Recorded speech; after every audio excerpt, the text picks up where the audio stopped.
Shalom, saints. Bless you. I wanted to give y'all an update on our garden. So we've got a patch of cucumbers. We call this our cucumber patch here. And it's time to harvest. You can see cucumber right in there. There's actually a lot.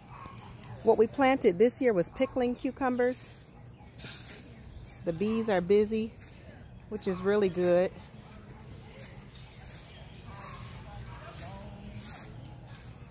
These are our pickling cucumbers. So we'll can a lot of these this year. There's another cucumber. He's ready. So we'll do that. Next we have what we call Tomato Island. These are our tomatoes. Well, some of our tomatoes. So these are being supported by cages. That's how we typically do our tomatoes, but we've done something new this year, and I'll show you that later. This is called a German Queen. So I'm really pleased with that. I don't know. I think these are beefsteak down here. And so we've, for this year, what we're going to do is we've kept the tomatoes pretty well suckered. But after June, we pretty much don't do much suckering. We just kind of leave them alone. And we tend to get more fruit like that. Here's another German Queen right here. And the leaves on the German Queens kind of look like pepper leaves. So it's a different looking tomato. And we've harvested a lot so far. So our greens and everything are going to look kind of scarce because we've already harvested. So this is a row right here of Swiss chard and mustard greens. So Swiss chard, mustard, and this is red Russian kale along with dinosaur kale as well. So that's that row. And we got another row of greens. And then inside of the holes we plant onions. So instead of going to the store for green onions, we actually get them from here. This is our second year and they're still going. A lot of the weeds inside of the beds, I actually give them to the chickens. So, because a lot of them are edibles. I got a lot of dandelion leaves growing and I give those to the chickens. All right, this is a row of green beans here. So these are bush beans and they're the tender fillet. They're supposed to be stringless, but they're not. They're just not really, they're not hard on, you know, hard to digest. The strings are not, and they're easy to actually pull off. These are our tomatoes right here. We probably have a total of about 75 tomatoes, I believe, tomato plants. So what we've done with these tomatoes is we've used string to support them. This is mason string. And we're getting a really good amount of fruit on these. So I'm really pleased with this method. See these down here? Getting a really good amount of tomatoes. These are red, so these are ready to be pulled today. And the way that we're keeping disease away from them is we've made a mixture of water and peroxide, and that keeps away all the fungus. Because of how close they are growing together, if one of them gets any fungus, it's going to spread really fast.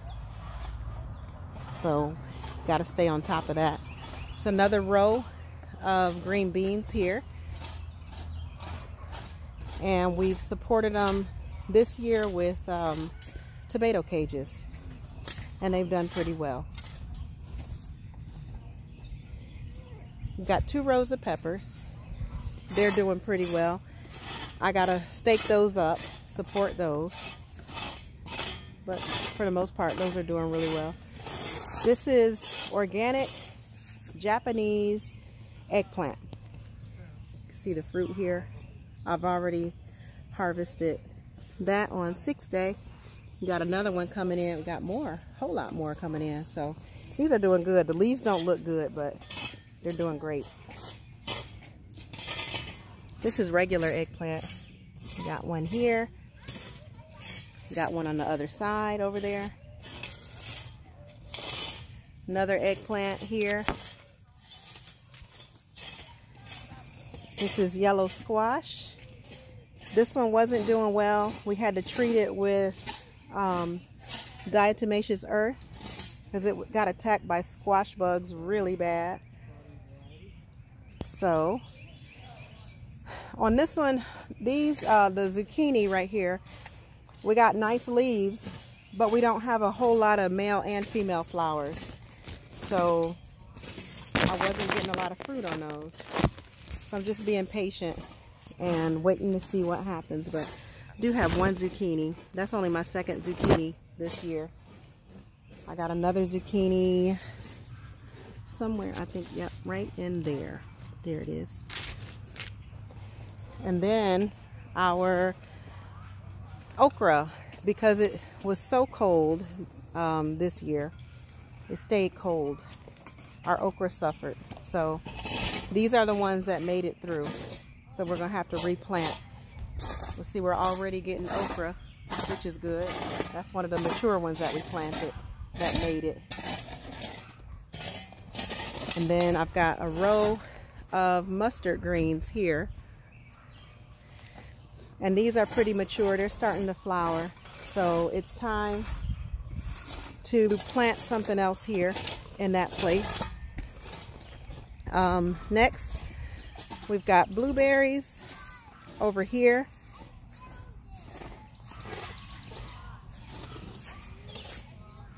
Blueberries here. These are two different varieties. I don't know what kind, y'all, forgive me. And then we've got blackberries here. Blackberries are, some of these are, yep, ready to be harvested.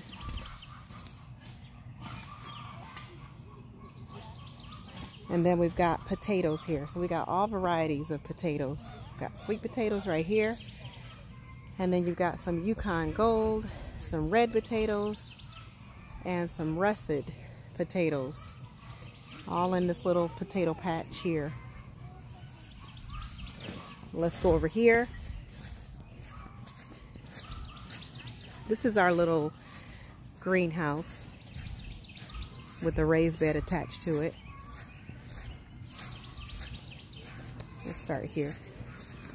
The brothers built this for us. The younger brothers did. Brother Michael was very instrumental in this one. So we've got mustard greens here. We like bitter greens. Well, not everybody likes them, but they're good for you. So that's why we try to grow a lot of mustards.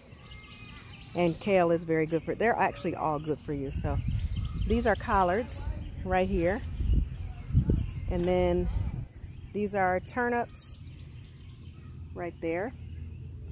And they look depleted because we've been eating them. So this is, these are beets. And we eat the beet leaves in our salad. And then this is rape greens right here.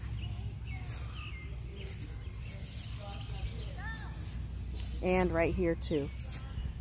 So I'm waiting for this to give me some seeds. So this is flowering.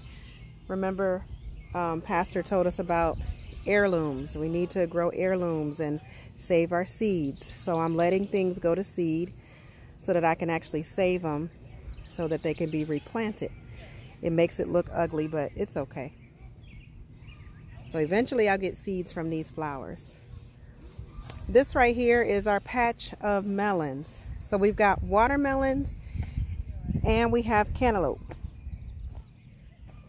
Watermelon leaves look like this. And then the cantaloupe leaves look like this. So we got watermelon, cantaloupe, watermelon, watermelon. They kind of all got mixed together, which is okay. And then these are the younger ones. So we kind of spread it out a little bit. We didn't plant them all at once, because if you get 35 watermelons all at one time, it's not a bad thing, but we just wanted to spread it out. This patch right here will be for our fall squash. So we're going to plant in this area butternut squash and spaghetti squash. So that's what this area is being saved for, and that'll be planted soon. And let me show y'all what we do, what we use for fertilizer. We use what's called compost tea. So let's see if I can show y'all. Most of them have been picked, but we take these leaves, and these are plantain leaves. We take these right here and we add them to this blue bucket over here, or this blue barrel, and we add water and we let it sit for 2 months to ferment, and it stinks really bad.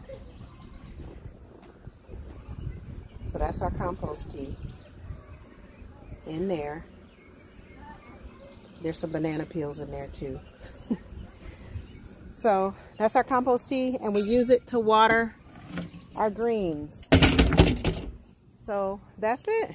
That is the tour of our garden. I did this before, only to find out it didn't record. So bless y'all. Shalom.